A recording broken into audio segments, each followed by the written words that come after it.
ये है लिली, एक क्यूट सी सफेद कैट जिसकी आंखें चांदनी जैसी चमकती थी। हर रात वो छत पर आकर आसमान को देखती जैसे किसी का इंतजार हो।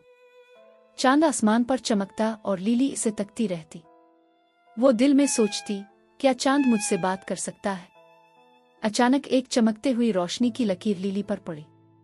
लिली, तुम हर रात मुझे तकती हो क्यों? लिली ने आहिस्ता से जवाब दिया, क्योंकि तुम मुझे अकेला महसूस नहीं होने देते।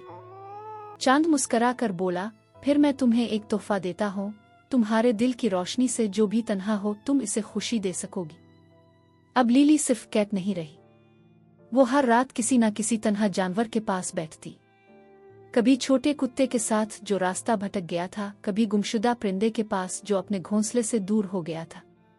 लिली अब एक छोटा सा चांद बन चुकी थी जो तन्हा दिलों में रोशनी भरती थी। कभी कभी एक नर्म दिल पूरी दुनिया के लिए रोशनी बन जाता है।